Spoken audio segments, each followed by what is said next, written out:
Hey, loves, come on in, come on in. It is yours truly, Frank and Katrina with the Flucas Team. Good evening. Hey, Frank. Evening. How we doing this evening? We are doing good. Listen, I want to make sure that we go ahead and get our guest on because actually he is not no guest. We went truly public with him last month. So as he says, we're public, so we're connected. So let's go ahead and bring our friend on, Craig Emmanuel, realtor out of Florida. Hey, hey, hey. What's happening? What's happening? Man, listen, everything is good. Everything is good. I see people are already starting to come in. I'm excited about tonight with our show. Let's talk real estate with the Flucas Team. So it's time for us to talk about it, y'all. Let's talk about it. Let's get into it. Listen, I went ahead and I started talking to a few people to kind of lay some foundation as to what it is that people really want to know. And one of the main questions that I consistently got was, how do I prepare for home ownership? I think I'm ready. I think my credit is good. So if my credit is good, I'm good to go. That's all I need. There's so many misconceptions out there. And I was like, I think we need to talk about that preparation piece because I know we as realtors, we want, as Frank always says, ready, willing, and able, like all the way ready, willing, and able is very critical buyers. So what would you tell a person for that first phase? Let's start with you, Frank. Preparation. How are we getting started? Am I ready? If my credit score is 650, am I good? I mean, you're good. I got $2,000. We're not good. Oh. You got $2,000 and you got 650 credit score. We're not good. I mean, essentially, the down payment is very important. I mean, that's very important. Credit is extremely important because without credit, you can't buy.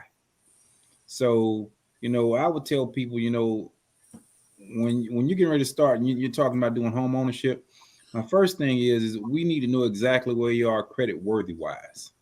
And if you're not there, then we need to figure out how we can get you there.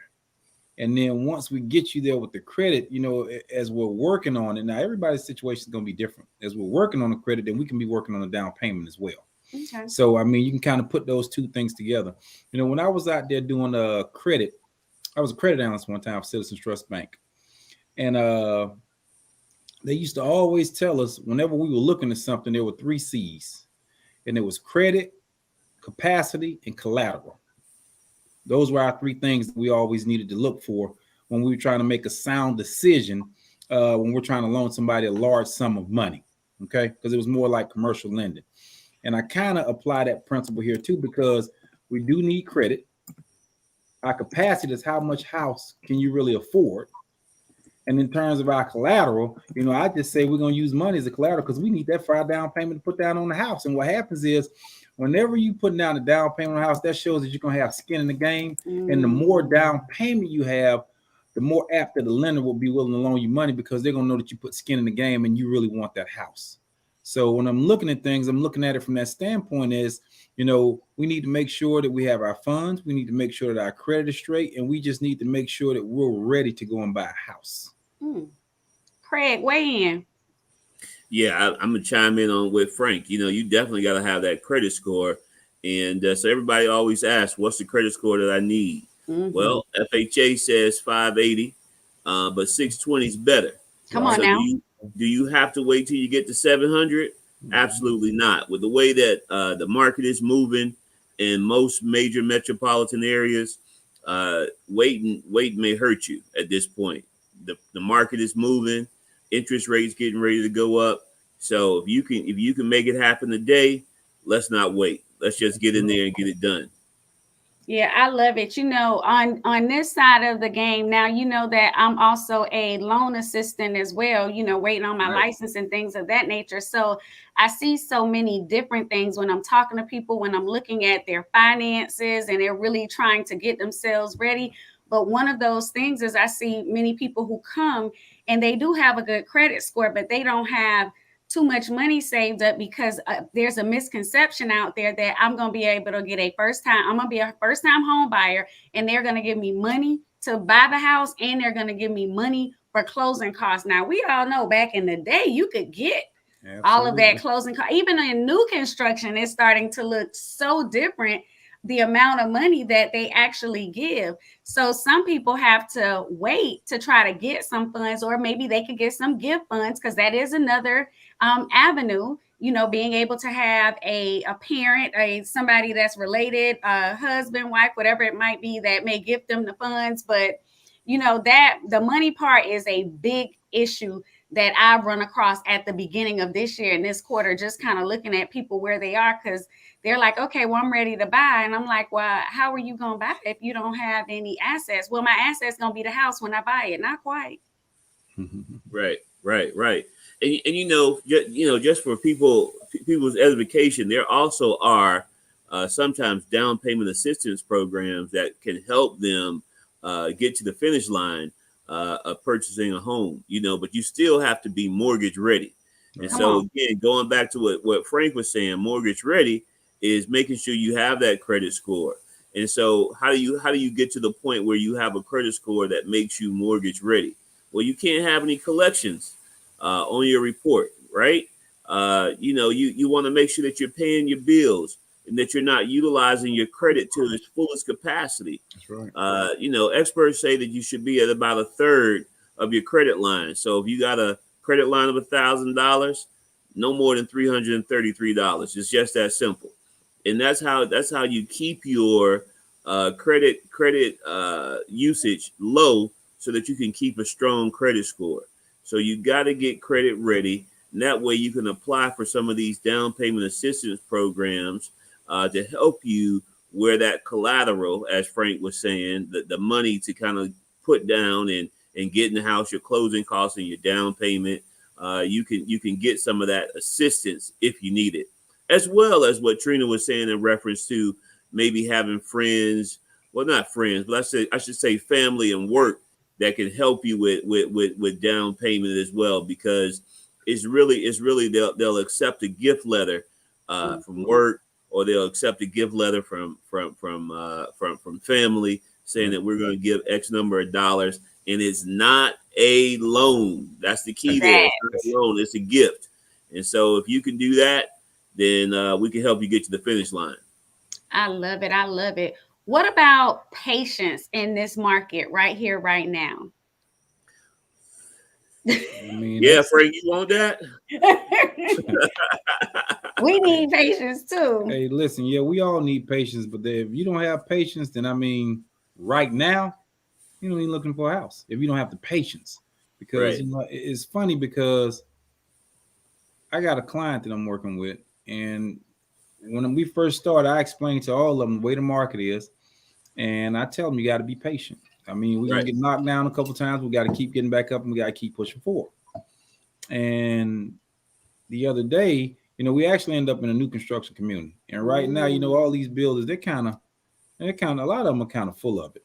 And what they're, I mean, that's just being realistic with it. You I mean, being real with them. right. Yeah. 100. So, what they're doing now is with the new construction, is they're actually almost pretty much building the house. Yeah. And then they're coming to the forefront and saying, okay, now that the house is built, this is what we're going to charge you for the house. Mm-hmm. When before it was the exact opposite. You go out there, you pick out all your stuff for your house, you build it from the ground up, they give you the price up front, and everything is good. Right. And I had a young lady, and I explained to her, I say, listen, I say the house is at framing stage now. They finally said, okay, this is what you're going to pay for the house. I told her, I said, you got to be patient. I say, because these builders, what they're doing is there's a lot of merchandise that's on back order. And I said, they're not going to build this house as quick as what you think they're going to build it. Well, lo and behold, it's been 2 months. The house still at the same stage. She hadn't got any windows in the house. And she's saying she needs to move in March. So now her patience are wore thin. This is her first time buying a house. Mm-hmm. Her patience wore thin because she's been watching this house every week, and the house has not moved from the way that we saw it when we first put the contract on the house. So now her thing is as well, Frank, if they aren't going to have the house ready by a certain time, then maybe we need to do something else. Yeah, we can go do something else. But guess what? It's going to be the same situation. Now we got to start over again. Yep. Well, now you're going to have to develop patience, and we're going to have to figure out a plan where you can actually go speak with your landlord or whoever you need to speak with, so we can get you some extra time where you're living, because right now, it's just a bad situation, and it's bad that the buyers getting caught up in a situation like this because of builders and because of other people. But I mean, patience is something that's a must right now. You got to have it. If not, you're not. I mean, this thing ain't gonna work out. Right. Absolutely. I agree with you 100% because what's also happening is you're finding multiple offer situations Every Oh, house. God. where you know, you find a property, this is it, this is the one, and what you're saying is I got to do it, and so is 100 other people, right? 100 other people Absolutely. Yep. are saying, you got to have it, and they're putting in offers, and guess what? Some of them have more capacity, Come on right? now. Back to Come Absolutely. on Frank's now. word, to make it happen. That's And right. so us, even us as realtors, when we're dealing with individuals that don't have capacity and they don't understand that they don't have capacity, and they Mm. don't understand that in this market, that's a seller's market, you can't say to a seller, "Oh, I'm gonna offer you how much you're asking, and but I need $10,000 back." Well, I'm not going to say it can't be done, but it's going to be a little harder to get it done in this market. I've heard some other realtors say they were able to do it, and I applaud them, and I Absolutely. Yeah, applaud me the too. I ability want to for know them to be about able to it. do it. But it's far and few in between, you know, that it can happen. So I'm optimistic, but I'm also realistic, and you got to be optimistic and realistic in this market if you want to be successful. Absolutely. I totally agree. You know, when you were talking about the situation with the new construction, it made me think about some of our clients that we work on together. In particular, I can think of one young lady. You know, we went out, and typically, if you're in that what over 500,000 price point, you were able to go out and design your dream home. Right. But in this situation, the spec home deal is they're still building a great product. You're still getting a great home, but you're going to get it based on what they have available. And in some cases, you don't even know Have no what clue. the paint is going to be, what the cabinet's going to look like, what the floors are going to look like, what color your carpet is going to be until it's in the home. And that Right. is definitely a shift in the whole atmosphere, because I just couldn't even fathom in my mind, you know, a few years ago when we bought our house, like who would have ever thought that you just got to buy it almost like sight unseen. Right. Basically that's what's going on. And then sometimes it's like, hey, it's just, you know, I got a call from the builder. They're like, listen, the microwave that we want to put in is not going to be in, so we're going to put one in that'll be a temporary until we get it, and we'll close with it and come back. Like I'm like, in my mind I couldn't even believe I was having a conversation, but it's the reality of where we are. And even in new construction, where you're talking highest and best and capacity, in new construction with spec homes, in that situation, it is highest and best. So I've been telling my clients, you know, be ready, be prepared.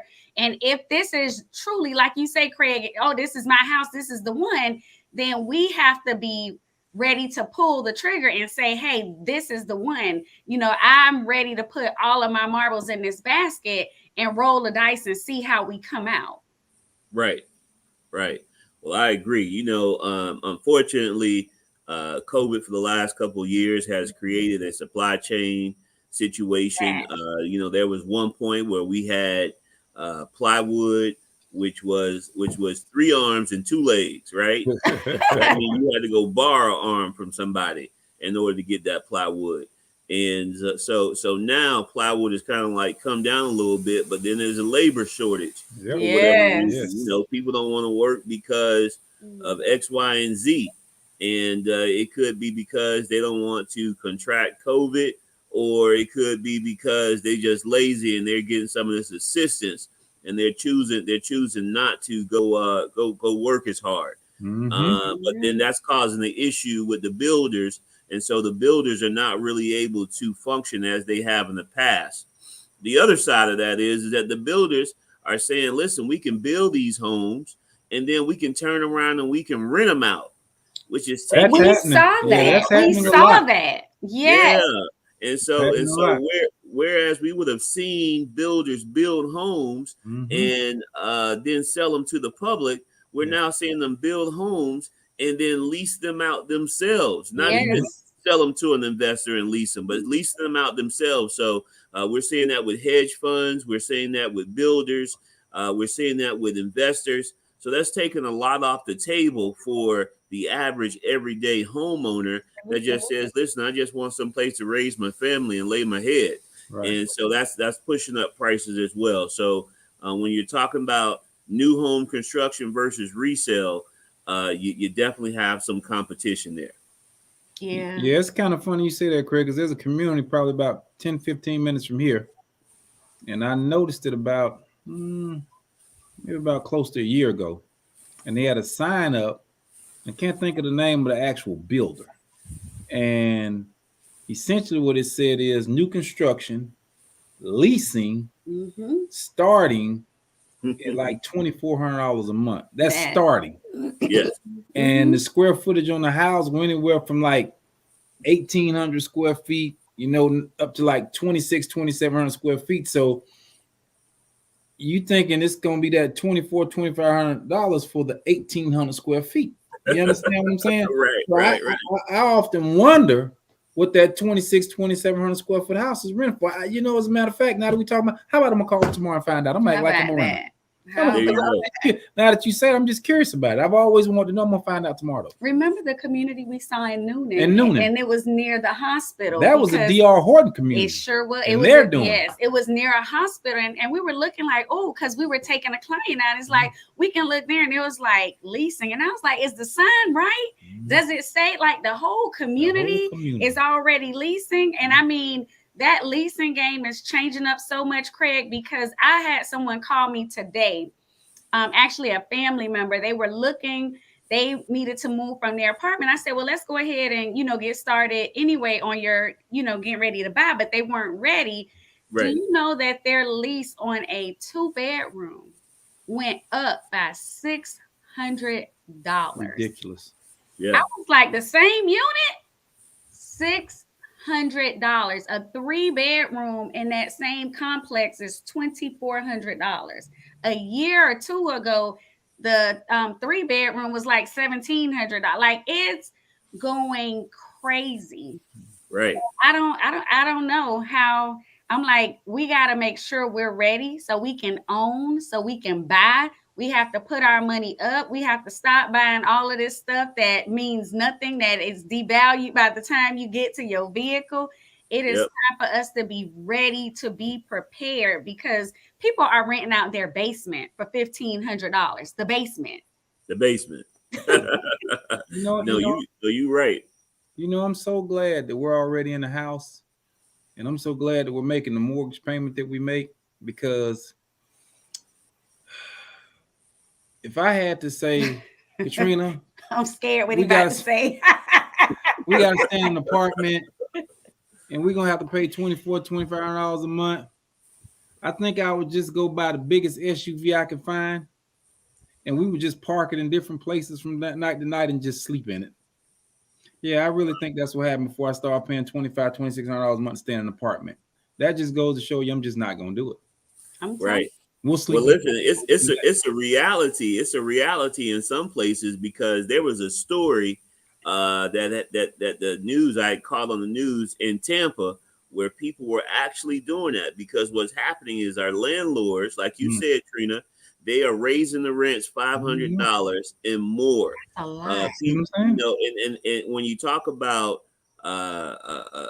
trying to be on a budget, and then all of a sudden have a $500 increase, it's just crazy. So landlords definitely got the memo that they can increase rents. People that have been living in homes for years, paying $1,500 for a 3-bedroom, 2-bath house, are now charging $2,000, and then that's still low, because we all are from Richmond Heights here in Miami. Absolutely. And in Richmond Heights, you can't get a house, a 3-bedroom, 2-bath, even a 3-bed, 1-bath in Richmond Heights for less than $2,000 a month. Wow. And so that's crazy. When you kind of like think about it, rental prices are so high that this is a time where purchasing a home definitely makes more sense than Absolutely. leasing. Yeah. Absolutely, because you can do some things. I listened to this young lady and this man. I think it was called Rents and Gems, and they were talking about how she purchased her first town home, and it may have had a basement, and she rented a portion out and even rented rooms out. Because we see people now who are renting out rooms in their houses. Like, it's starting to look different. So I'm telling everybody I know, you got to get your finances in order. You got to get yourself established. You got to have your credit, and you got to have the capacity, so your collateral. So get ready, start saving. Go ahead, reach out now. If you're looking to buy within the next 6 months to a year, if you're in Florida, I want you to reach out to our brother Craig. If you're in Georgia, reach out to us. Don't wait until my lease is about to be up and I have to be in the house next month, because it is a process. Like, we can make some magic happen sometimes. I promise you we do. It's like, oh my God. But a lot of times we have to get out there and we got to run with you. And that means you can't say, well, I'm not available because I have to go here, I have to go there. Well, you don't want a house. You're going to have to get out, and we're going to have to make this thing shake. So let's make sure that we're getting out there. I see Roseanne said her kids are in Orlando and their rent just shot up. I can only imagine in Orlando what rent is looking like. Right. I can tell you this: Orlando is definitely more affordable than South Florida. So, and listen, when that bright line open up in next year, Orlando's going to be on fire. So even if you're saying, listen, Miami is too expensive for me, where can I go and still enjoy this sunshine and the beaches? Well, Orlando, Tampa, Jacksonville, these are all good places to kind of like go if you don't want to go to Georgia. If you like me, I don't like black ice. So I only want to visit what black ice is. If you guys don't know what black ice is, it's when the sheets of ice lay over on the sidewalk on the road and you can't see it, and it just sneak up on you, and you're trying to make sure you keep your balance and not bust your butt. But anyway, just going back to being serious, there are plenty of options for individuals who want to be in Georgia, who wants to be in Florida, and we're happy to discuss those options with you. Jacksonville is definitely a hidden gem, Craig. I know we discussed that before, because you can still get that beachfront. You can still, there's still some options there. And they have great golf courses. That's right. Hey, TBC Sawgrass is there. That's right. Important. That's right. TBC Sawgrass is there. They have a major. We went there. Yeah, it was beautiful. I played there last year. Fantastic shot 2000, but I had a good time. There you go. So hey, it ain't about the numbers, right? Not then. Listen, we are almost at the top of the hour. Anytime we get together, it's always a good time. So, Craig, I know that I have, let me make sure I got your IG information scrolling across, because we want to make sure, again, I know I've had people reach out. So if you're listening to this later, or if you're live, whatever the case may be, and you know somebody that is looking anywhere, because I'm not saying Miami, I'm saying in Florida, because my brother makes it happen. Yes, he will meet them wherever they are. Please reach out to Craig Emmanuel. You see his information scrolling across the bottom. You can hit him in his DM, and he is Johnny on the spot. We work with Craig all the time, so I know what his work ethic is like. I know that he is very communicative and all of that good stuff. So it's not, I call and nobody call me back. Not that brother. He is going to be there. So again, anywhere in Florida, please. Anywhere, y'all make sure y'all pay homage to that man, Craig. Hey, Craig is like our Lucas Lagoons. I don't know if anybody watches Insane Pools, but Lucas will go anywhere in the state of Florida and make somebody's dream pool come true. I'm talking about up and down the state, and Craig is the same way. He'll go up and down the state of Florida to make a dream come true. So y'all make sure y'all call him. Thank you. I appreciate it. I've done it, and I thank you guys. And the same thing with Georgia. I've sent clients to the Flucas team, and they get it done. Not only do they sell you a house, they'll get you a smoothie. Hey, how about that? Planet Smoothie in McDonough off of exit 218. Come see us. 1609 Highway 20, the best tasting smoothie on the planet. First person come in and say we sent you from this, you get a free one. So you gotta say, let's talk real estate with the Flucas team. Come get your free smoothie. Absolutely. How about that? That's right. I love it. Y'all need to get that location open up here in Florida. Yeah, I know. I'll be beating you over the head about it, but you know, we like smoothies down here too. And we're gonna have to think about that. Indeed, that's definitely something to think about. Well, gentlemen, I guess we're gonna go ahead and sign off. We will see you good people later. Remember, like, share, and tag it to somebody. And make sure you come visit us at Planet Smoothie in McDonough, Georgia. Good night. Good night. Good night.